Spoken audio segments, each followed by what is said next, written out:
Em nome do Pai, do Filho e do Espírito Santo. Amém. Inspirai o Senhor as nossas ações e ajudai-nos a realizá-las, para que em vós comece e para vós termine tudo aquilo que fizermos.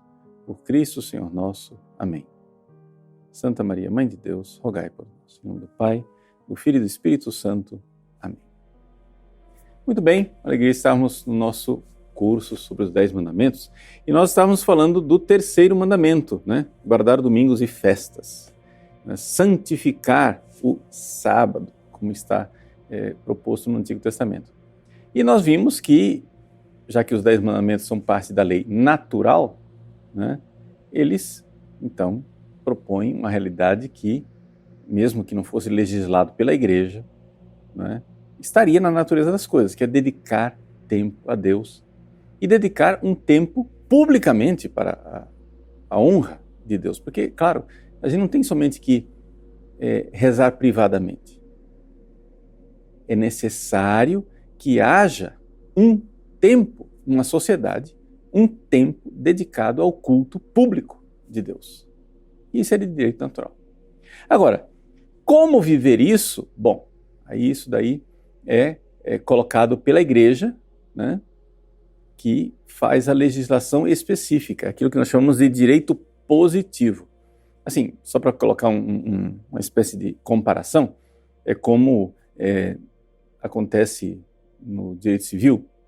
O Congresso, ele vota uma lei, a lei é promulgada, e aí então, essa lei que foi promulgada, ela passa para o Executivo, para que o Executivo regulamente. Ou seja, como que essa lei, que já está lá, vai ser colocada em prática, né? A regulamentação da lei. Então, é uma espécie de regulamentação desta lei que é do direito natural. Como é que a gente deve viver isso daí na prática? Bom, esta lei, então, ela é positiva. O que quer dizer lei positiva? Vocês têm que entender que positivo vem de positum. É uma coisa que foi colocada. Alguém colocou a lei lá. Ela não existia antes, né? Não está na natureza das coisas. Ela foi colocada. Uma regulamentação que foi colocada pela igreja. No Antigo Testamento, essa regulamentação era toda baseada no sábado. No Novo Testamento, como nós vimos, já que o sábado, o guardar o sábado estava ligado à criação, conforme está no livro do Êxodo, e à redenção, conforme está no livro do Deuteronômio, a maior obra da redenção foi a ressurreição, a morte, paixão, morte e ressurreição de Cristo. Então os cristãos, desde o início, guardavam o domingo. Então, como que se deve guardar o domingo? Essa é que é a pergunta dessa nossa aula agora. Na prática, como guardar o domingo?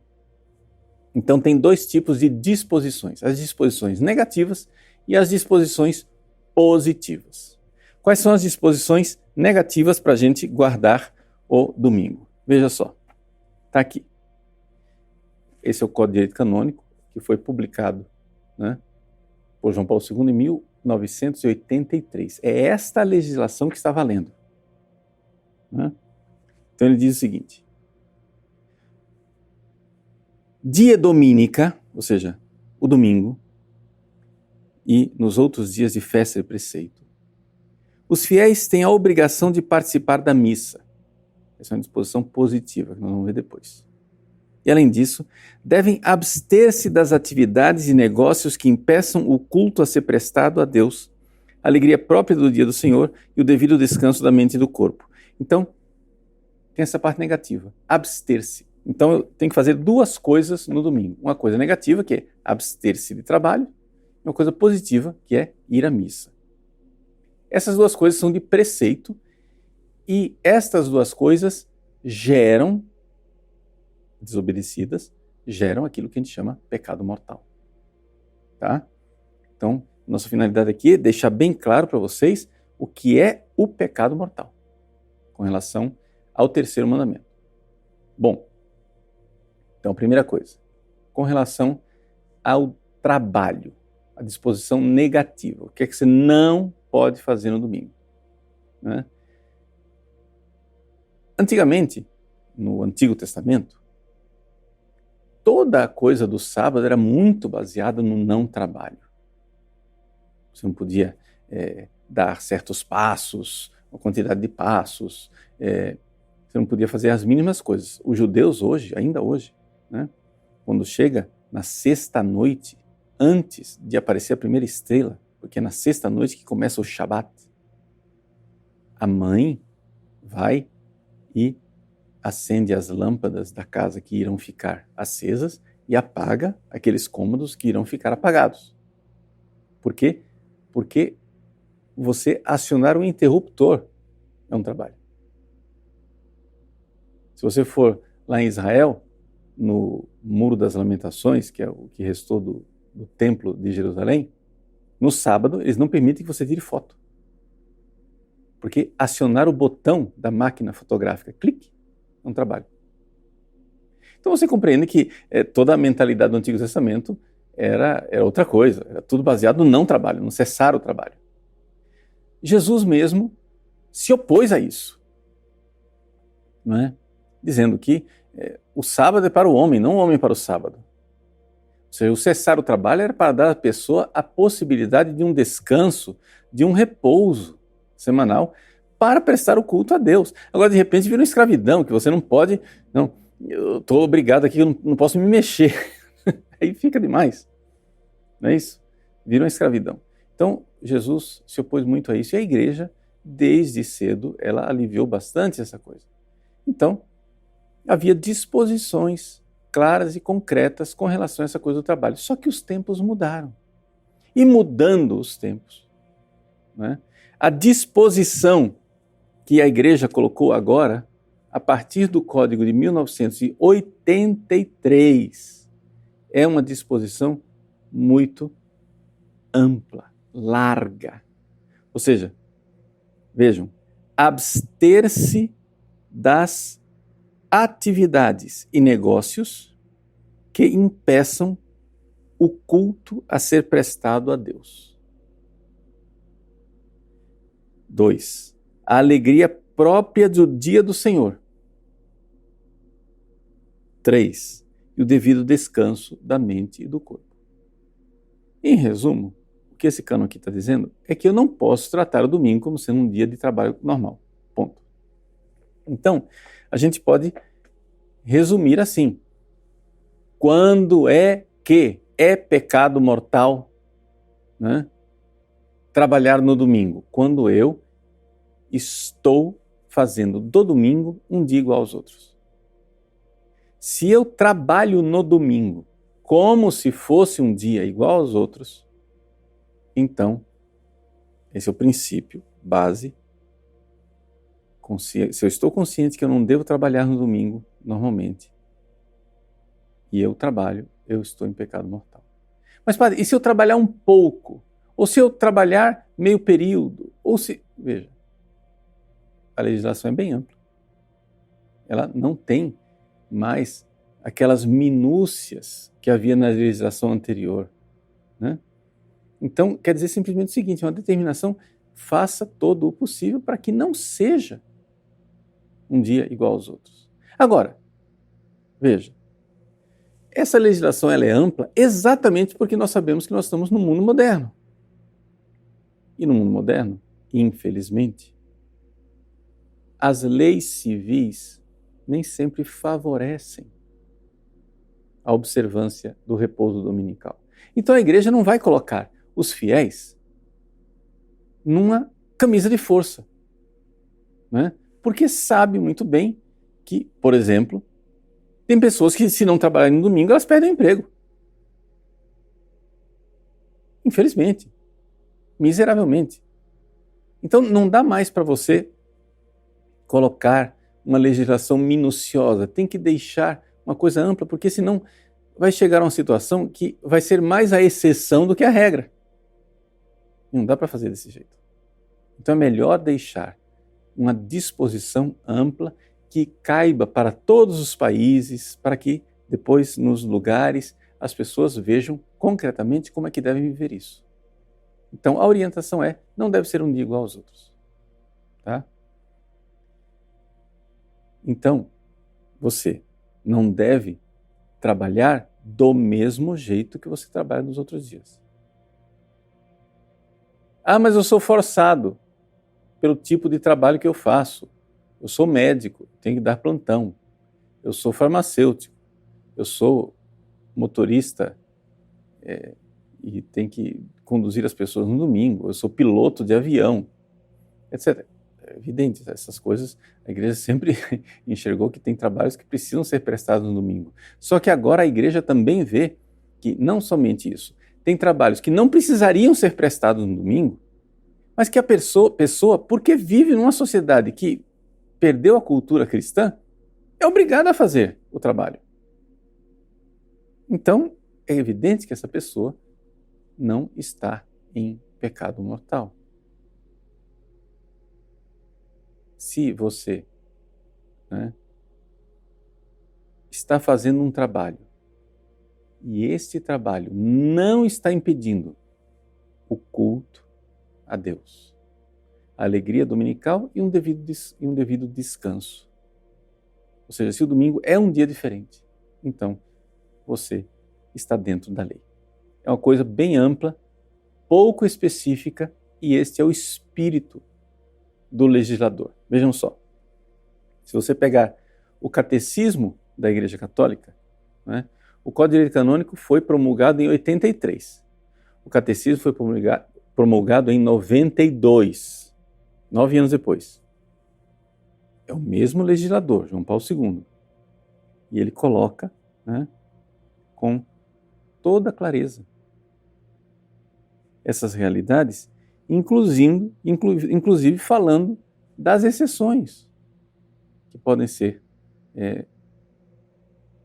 pode se encontrar. Ele diz assim, número 2185. As necessidades familiares ou a grande utilidade social são motivos legítimos para a dispensa do preceito do repouso dominical. Os fiéis cuidarão para que dispensas legítimas não acabem introduzindo hábitos prejudiciais à religião, à vida familiar e à saúde. Então veja só, o legislador, o que é que ele está fazendo? Ele está dando aos fiéis conselhos para que os fiéis, de forma prudencial, saibam aplicar o preceito do repouso dominical. Então está dizendo, olha, você pode tranquilamente, se tem uma necessidade social, se tem uma necessidade familiar, você pode trabalhar no domingo. Agora, cuidem para não implantar hábitos que sejam contrários à religião, contrários ao tempo que você deve dedicar à família e, claro, contrário também à saúde, porque você trabalha demais, o negócio não funciona. Então, vejam como o próprio legislador coloca as exceções. Essa mesma coisa, nós podemos ver que qual é a mente de João Paulo II, não só olhando o catecismo, mas pelo fato de que ele, em 1998, publicou uma carta apostólica, Dies Domini, em Pentecostes de 98, portanto, 15 anos depois do Código, ele fez um documento inteiro dedicado a essa realidade. E você lê o documento. Bom, se o Papa quisesse especificar o jeito minucioso de seguir o descanso dominical, não pode trabalho servil, não pode tal coisa assim, assim. Se ele quisesse especificar, ele teria especificado. Aqui, é um documento de 92 páginas. Espaço ele tinha para fazer isso. E, no entanto, 15 anos depois do Código, o Papa João Paulo II não especificou. Portanto, é importante nós entendermos que o legislador deixou essa parte negativa do abster-se de trabalho de forma muito ampla. Ele não quis amarrar as coisas com um preceito jurídico claro. ele quis sim exortar.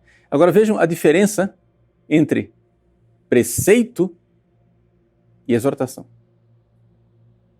A igreja saiu daquilo que era o Código 17 e a lei anterior, que era uma lei que preceituava, para um espírito diferente, que é uma lei que exorta. Vamos manter o domingo, vamos nos esforçar para manter o domingo, mas sem gravar, sem pesar no fiel a pena de pecado mortal.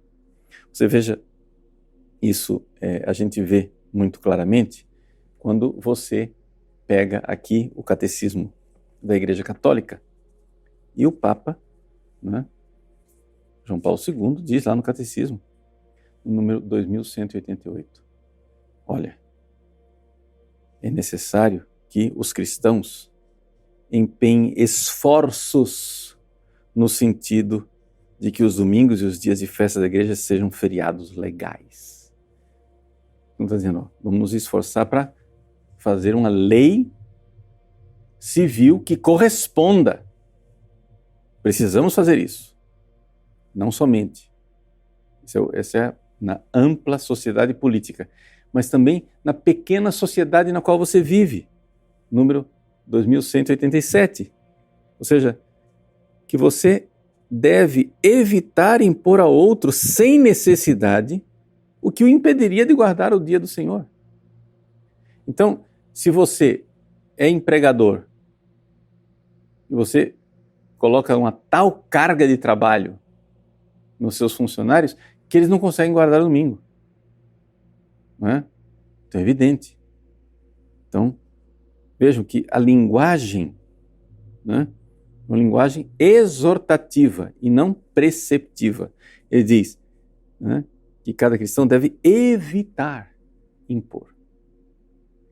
E assim por diante, colocando também uma ênfase positiva, o catecismo faz isso, naquilo que são outras coisas que santificam o domingo, que nós vamos passar agora a falar da parte positiva, que não é somente o ir à missa, mas também dedicar tempo à família, dedicar tempo às obras de caridade, assistência de doentes, idosos, etc., que você poderia não ter tido tempo durante a semana, mas que o domingo, né, pode ser santificado desta maneira, com essas obras de caridade.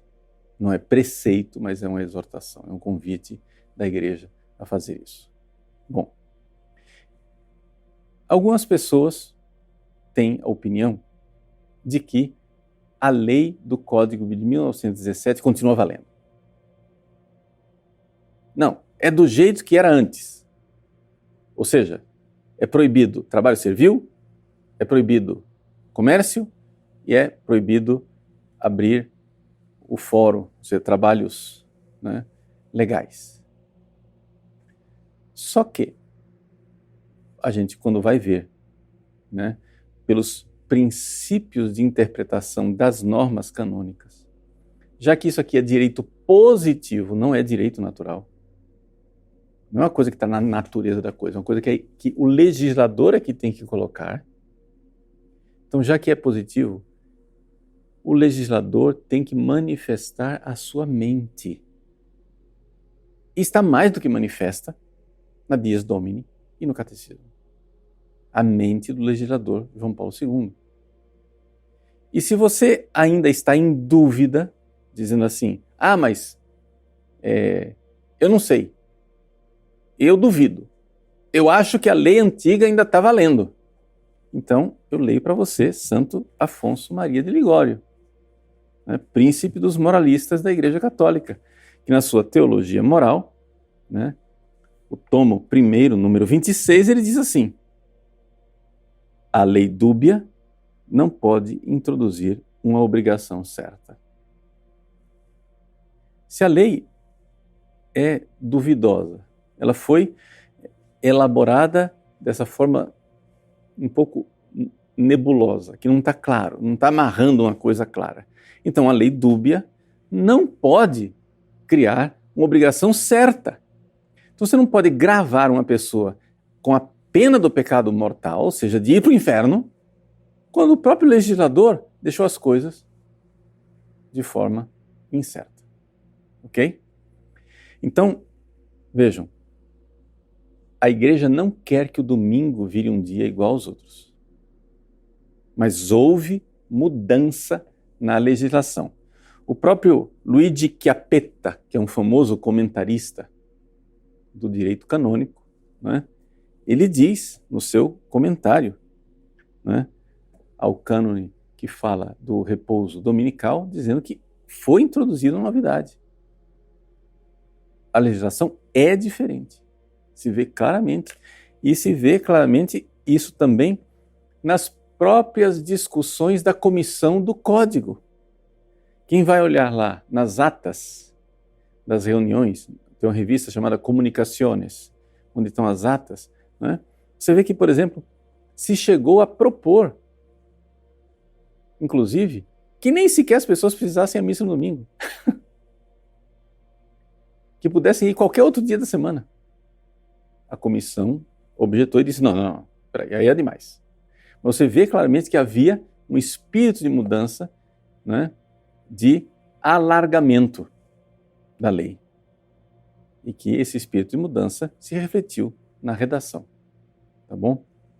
Então, eu respeito as pessoas que têm opinião contrária, mas quero deixar claro que o fundamento que a gente vê na mente do legislador é esse daí. Aí tem a parte positiva. Como que a gente deve santificar, né? Porque já lá no Antigo Testamento se dizia isso, né? Ou seja, abster-se de trabalho, para quê? Para santificar. Então esse santificar é algo positivo. Como é que eu santifico? Já falei, você pode dedicar tempo à família, dedicar tempo à oração, dedicar tempo aos doentes, aos pobres, etc, etc, obras de caridade. Mas existe um preceito que nos obriga sob pena de pecado mortal. É o preceito da missa dominical. Como se pode cumprir o preceito da missa dominical atualmente?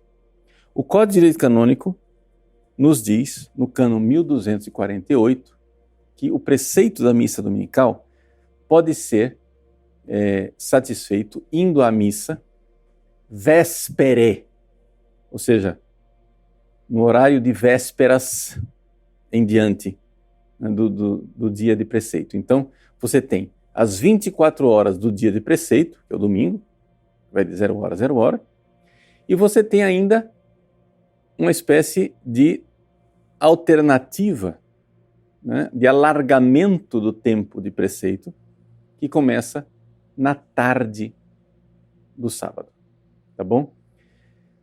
Algumas pessoas querem estender isso até, sei lá, sábado, meio-dia, etc. Mas claramente não é isso, né? Porque a nossa tradução aqui do português diz assim, que na tarde do dia anterior, aí na cabeça do brasileiro, língua portuguesa, a tarde começa meio-dia, né? Mas o texto que vincula não é o português, é o latim. E no latim está véspere. Véspere não é tarde. Véspere é o horário de vésperas, o horário em que o sol começa a se pôr e começam a aparecer as estrelas. Esse é o horário de véspere, ou seja, já é o fim da tarde. Então, é evidente que não há um horário cravado, mas, né, ali você pode dizer que, sei lá, por volta das 5, dá para você, assim, sendo generoso, estender um pouquinho mais para trás, mas é por volta das 5 horas da tarde, que é o horário de vésperas, mais ou menos. Tá bom? Para você satisfazer esse preceito, é importante ir a uma missa celebrada em rito católico. Ponto. Tá bom? Se você é do rito romano, como eu, você pode ir a uma missa no rito bizantino, no rito Malabar, Malankar, melquita, etc., desde que sejam sacerdotes católicos que estão celebrando, você vai à missa. Algumas pessoas gostam de introduzir obrigações que a igreja não está colocando. Quando a igreja diz que basta você ir à missa de rito católico, quer dizer o seguinte: se você for a uma missa de casamento, com uma liturgia de casamento no sábado à noite, você cumpriu o preceito dominical. Tá? Tanto que, vejam só, nós que seguimos o missal reformado por Paulo VI, nós, no sábado à noite, já celebramos a missa de domingo. Mas aqueles que seguem o missal de 1962, no sábado à noite, celebram a missa de sábado à noite, de sábado, não do domingo. É a missa do sábado ainda. Então, é interessante notar isso, que antes da reforma litúrgica, já havia a véspera do domingo, na liturgia das horas, são as primeiras vésperas do domingo, mas a missa celebrada no sábado à noite é a missa de sábado, não de domingo. Não se antecipa a liturgia da missa. Então, quem segue a liturgia antiga, mesmo indo a uma missa de sábado, no sábado à noite, já cumpriu o preceito dominical. Ok? Não é necessário que seja missa de domingo. É necessário que seja missa nesse espaço de tempo, as vésperas do dia anterior e as 24 horas do dia de preceito. É um dia mais alargado para dar mais tempo para as pessoas para poderem cumprir o preceito.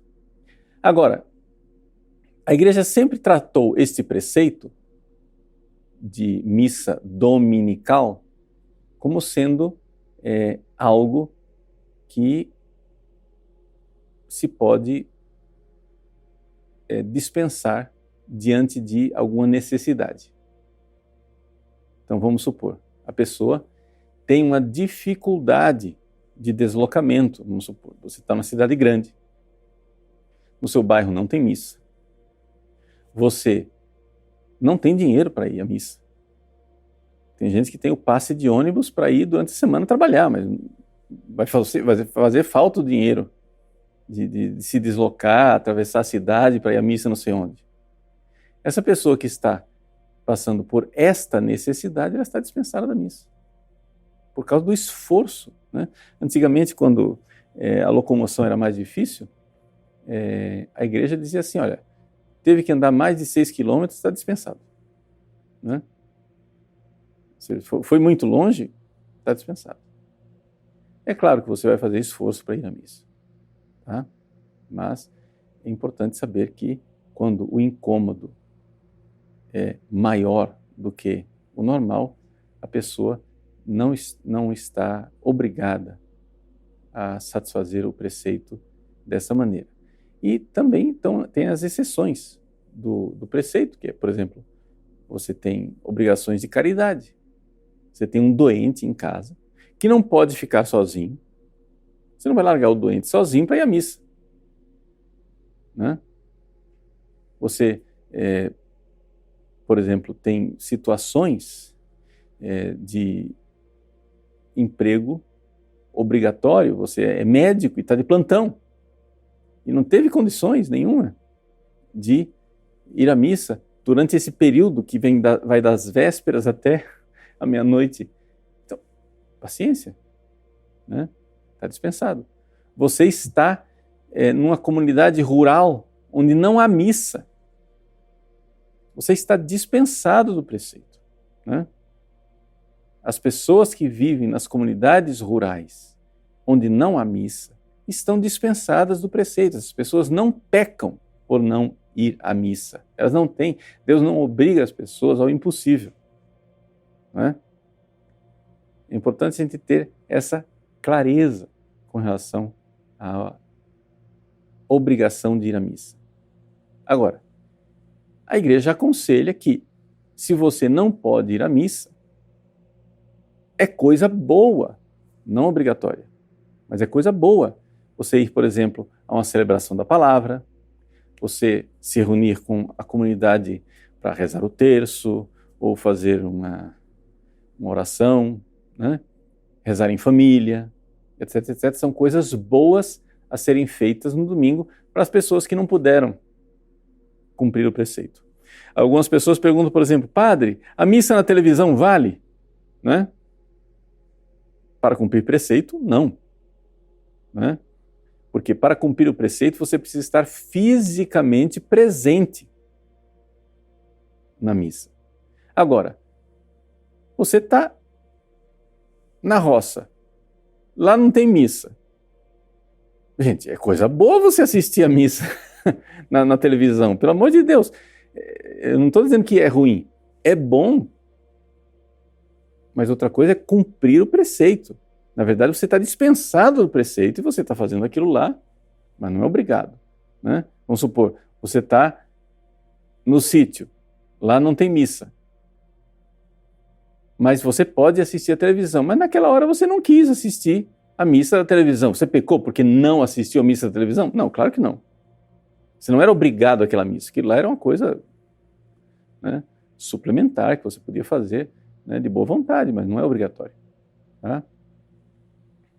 Também é importante a gente entender que essa coisa do preceito, então, é participar da missa integral, ou seja, do início ao fim. Quer dizer o seguinte, início ao fim quer dizer desde que o padre diz em nome do Pai, do Filho e do Espírito Santo, até que ele diz, ide em paz, o Senhor vos acompanhe. Ok? Essa é a missa. Tá? Então você é obrigado a participar da missa inteira, estar presente fisicamente e, para não cometer pecado grave, um mínimo de atenção. Tá? Pode ser que tenha alguma distração, etc, etc, mas se a pessoa está lá, eu vou à missa, né, levo o meu travesseirinho, deito no banco e vou dormir porque eu estive de corpo presente na missa. Você não cumpriu o preceito. Né? Para você estar na missa, você tem que, pelo menos, ter um mínimo de atenção. Você foi à missa, entrou na igreja e ficou no banco do fundo jogando videogame a missa inteira. Você não cumpriu o preceito. Não é evidente. Tem que haver, não é missa de corpo presente. Né? Você tem que estar presente fisicamente, mas também com um mínimo de atenção. Sabendo que atrasos involuntários acontece, gente, que por culpa de outra pessoa, por culpa do trânsito, por culpa de um imprevisto, etc e tal, atrasos involuntários não constituem pecado algum. E atrasos voluntários, se não muito grandes, são pecado venial e não grave. Ok? Agora, claro que se você deliberadamente quer chegar na metade da missa, você não cumpriu o preceito. Então, é importante nós compreendermos que existe essa realidade do preceito. Vou tocar num assunto um pouco delicado, mas que é um caso de consciência para algumas pessoas. Infelizmente, existem situações em que a única missa disponível para uma pessoa é uma missa que comete graves abusos litúrgicos e verdadeiras profanações e sacrilégios. Não deveria acontecer. Mas, infelizmente, nesse mundo real, essas coisas existem. Não estou falando somente de pequenos abusos litúrgicos ou criatividades excessivas na liturgia. Né? Eu estou falando de coisas mesmo que ofendem a Deus. Se a pessoa, como único recurso de ir à missa, tem uma missa onde se cometem sacrilégios, né? Essa pessoa, evidente, está dispensada de ir à missa. Ela não precisa participar disto. Tá? Aliás, se a coisa é grave, ela, aliás, deveria não participar. Tem o dever de não participar. Né? Porque você não pode ser cúmplice de uma coisa que ofende a Deus. Tá bom? Agora, não sejamos também tão cheios de preciosismos, no sentido que no ambiente litúrgico que nós vivemos, infelizmente, existe um bom número de padres que não têm sensibilidade litúrgica e que fazem uma missa que não segue o missal tal qual ele deveria ser. Tá? Se você, porém, vê que, apesar do estilo não ser bom, mas tudo bem, não está havendo nenhuma ofensa direta a Deus, é somente a forma de celebrar que não é tão recolhida, tão voltada para o espiritual, etc, etc. Então você não comete pecado participando dessas missas, né? Faça da sua parte o recolhimento que você conseguir, né? A oração que você conseguir e o respeito. Você pode verdadeiramente participar da missa dessa maneira. Então, essas são as indicações que eu gostaria de deixar para vocês com relação ao negativo e ao positivo de como colocar em prática o terceiro mandamento. Tá bom? Então, vamos resumir aquilo que eu coloquei para vocês nesta longa aula a respeito do terceiro mandamento. Como cumprir mesmo. O que é que eu devo fazer sob pena de pecado mortal com relação ao terceiro mandamento? Tem uma parte negativa, uma parte positiva. A parte negativa, número 1, você não pode tratar o domingo como um dia de trabalho normal. Se você deliberadamente trata o domingo como um dia de trabalho normal, você podendo fazer diferente, se você quer trabalhar como se fosse um dia normal, aí você está indo contra, né, aquilo que é o preceito. Porque a igreja pede que você se abstenha do trabalho para poder prestar culto a Deus, a alegria dominical e o descanso. Então alguma coisa você tem que fazer para fazer do domingo um dia diferente. Também é pecado grave você impedir as pessoas de se comportarem assim. Se você é dono de empresa, etc., tem funcionários, então você deve dar, né, alguma oportunidade para essas pessoas de santificarem o domingo, ou seja, prestar o culto a Deus, descansar e ter aquela alegria de um dia diferente. Esse é o preceito. O resto são exortações da igreja. Mas o preceito de pecado mortal, pelo que a gente vê no legislador, é este. E a parte positiva, que é o ir à missa. O ir à missa dominical, né, é importante você ir à missa no domingo, seja no dia de domingo em si, nas 24 horas do domingo, ou nas vésperas, que é desde o final da tarde do dia anterior até o fim do dia anterior. Então esse tempo alargado. Isto vale para o domingo, isto vale para os dias de preceito também, que aqui no Brasil são bem reduzidos, porque vários dias de preceito ou foram dispensados e não são de preceito de forma alguma, como por exemplo São José, né? Ou foram transferidos para o domingo, como por exemplo o dia de São Pedro e São Paulo, aqui no Brasil é transferido para o domingo, Todos os Santos é transferido para o domingo, geralmente, quando não coincide com finados, né? Mas existem alguns dias que são de preceito, né? A festa, a solenidade de Corpus Christi, a Imaculada Conceição, dia 8 de dezembro, o Natal, dia 25 de dezembro, e a Santa Mãe de Deus, dia 1º de janeiro. Essas são as 4 festas obrigatórias que podem não cair no domingo e que são preceito para nós brasileiros. Tá bom? Então, não cumprindo isso, se você não tem uma desculpa para, ou seja, uma exceção para a questão de ir à missa nesses dias, então você está em pecado grave. É importante a gente recordar isso, que você é obrigado a ir à missa para não acrescentar pecados, mesmo que você esteja em pecado mortal, tá? Porque pode acontecer que a pessoa, por alguma razão, está em pecado mortal, ela diz, estou em pecado mortal mesmo, não vou à missa. Não, você é obrigado a ir à missa, senão você vai acrescentar pecado sobre pecado. Lembro, porém, que você é obrigado a ir à missa no domingo, você não é obrigado a comungar, tá? Por quê?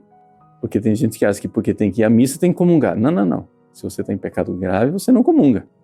Mas é obrigado a ir à missa mesmo assim. Tá bom? Então, é isso que eu tinha para dizer para vocês. Deus abençoe. Em nome do Pai, do Filho e do Espírito Santo. Amém.